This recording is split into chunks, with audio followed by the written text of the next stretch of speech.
en los años 60, en general en el mundo del arte se aprecia la necesidad de un cambio discursivo.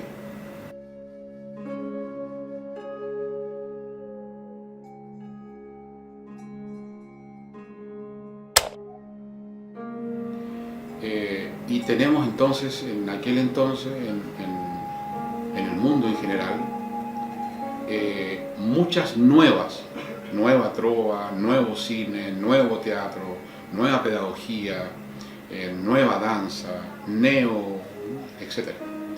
Esa es la época en que empiezan también como a necesitarse lo que podríamos llamar revoluciones, ¿no? Revoluciones sociales y políticas, a partir ya del año 19 con la Revolución Rusa, ¿no es cierto? Y después lo que fue sucediendo en distintos países de Europa, en el mismo Estados Unidos, etc. Tampoco hay que perder de vista un elemento que para mí es también muy importante, que es el rol de la juventud.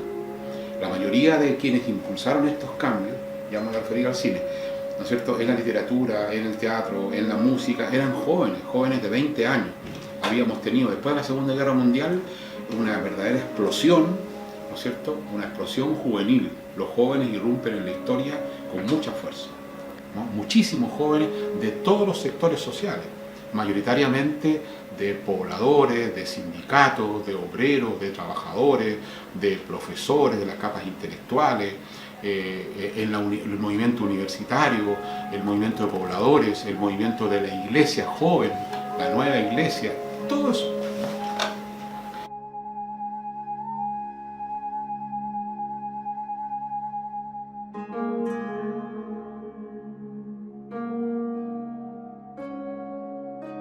Era necesario cambiar y buscar nuevas formas expresivas, ¿no? El arte necesitaba, el cine, la literatura, ya te digo todo, la música, nuevas maneras expresivas para poder hacer una sintonía perfecta con los cambios que se estaban produciendo en la sociedad.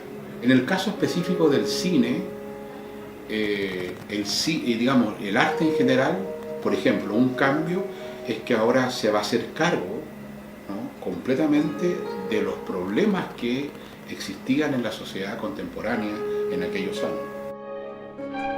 Buenos Aires, ciudad de espaldas al país, abierta hacia el gran río. Aquí las estatuas merecen más desconfianza que respeto. Sede del gobierno, de la bolsa, de la curia, de las agencias informativas, del comando en jefe del ejército y del 80% de las bandas de delincuentes. En el caso del cine latinoamericano, a diferencia del cine de Europa, el cine latinoamericano tuvo que hacerse cargo, ¿no es cierto?, de los problemas sociales, los problemas políticos, los problemas culturales, ¿no es verdad? Qué sé yo, la necesidad, por ejemplo, de una mejor educación, bueno, etc. Entonces, el arte en general y el cine en específico comenzó a traducir y a plantear en la pantalla estos problemas, a mostrar realidades que hasta aquel entonces no se mostraban. La conjunción, la unión de los recursos expresivos del arte, los recursos expresivos artísticos, con lo que está ocurriendo, dar cuenta de lo que está sucediendo en la sociedad, en términos políticos, en términos sociales, en términos económicos, en términos culturales.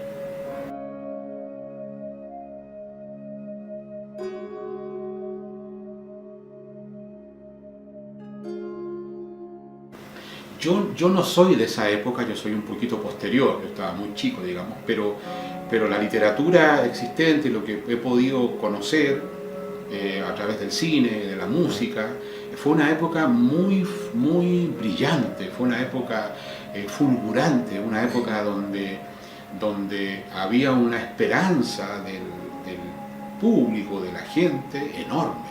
Fue una época también muy alegre.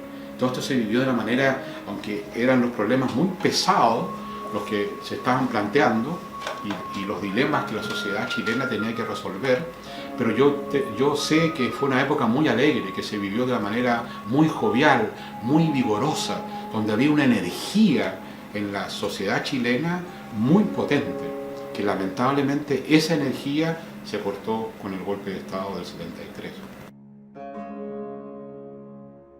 Si tú revisas algunos documentales de la época, de los testimonios audiovisuales, te vas a poder dar cuenta de eso, de una gran necesidad, de una euforia gigantesca, de la necesidad de participar, y de eso también es un detalle importante. Los jóvenes querían también sentirse protagonistas de su propia historia, protagonistas de su propio cambio. Entonces hubo mucha participación, ¿no? Decididamente. A algunos les costó la vida, ¿no? Porque se metieron en política, digamos, a algunos les costó la vida, a otros no.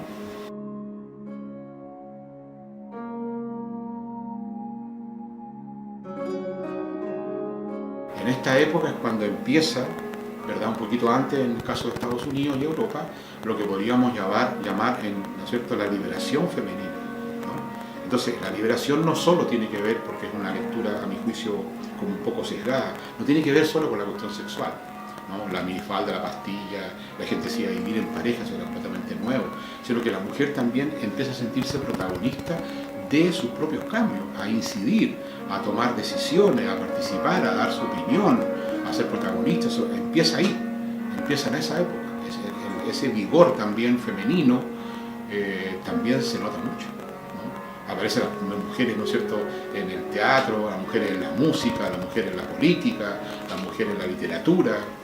Eso es muy fuerte.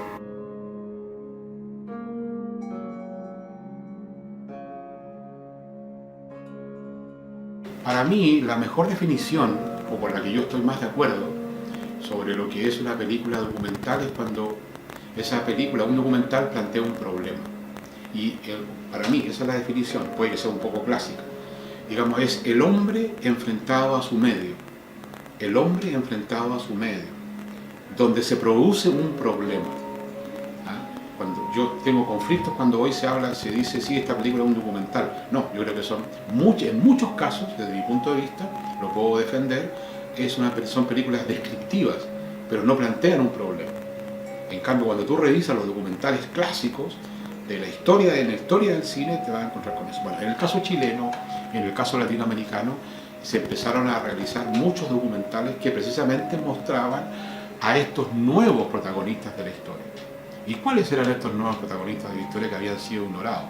Los trabajadores, los estudiantes, los jóvenes, los cesantes, los desocupados, los trabajadores, la gente del campo, los campesinos, los migrantes, etc. Esos son los nuevos protagonistas del cine latinoamericano, en el caso del documental. Y en el caso del cine de ficción, exactamente lo mismo. El cine latinoamericano entre los 60 y los 70 está ceñido, marcado a fuego, porque lo que quiere hacer es ocupar esta herramienta como una herramienta que estimule también el cambio revolucionario, ¿no? Que esté a favor, que esté por promover los valores de la democracia, la participación, del compromiso. En esa época tú no te comprometías y estabas ahí frito, que ahí fuera. El compromiso político, el compromiso social, el trabajo por los demás, etc.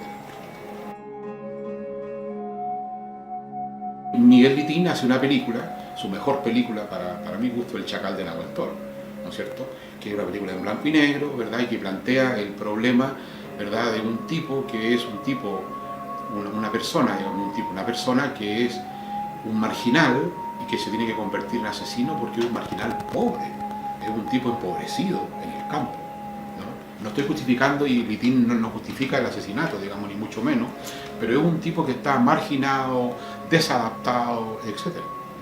La película plantea además algo más terrible. La sociedad lo toma, lo mete preso y como que lo convierte y después lo mata. Una cosa trágica en eso. Leonardo Fabio de la Argentina, el cantante, que para mí es más cineasta que cantante, Leonardo Fabio, ¿no es cierto?, hizo unas películas también sumamente interesantes, ¿no?, que tienen que ver con esto. Otras películas como La Raulito, por ejemplo, que es una chica, una muchacha pobre, marginal, pero que tiene que cambiarse el nombre y hacerse pasar por hombre, por eso se llama La Raulito, ¿no?, porque es una chica que tiene para poder sobrevivir, ¿no? En fin, en Brasil ya vimos, revisamos algunas de las películas como Cangaceiro, por ejemplo, en Perú lo mismo, en México, en toda la cinematografía de los 60, 70 de América Latina, el nuevo cine latinoamericano está marcado, lleva este sello social y político, ¿no?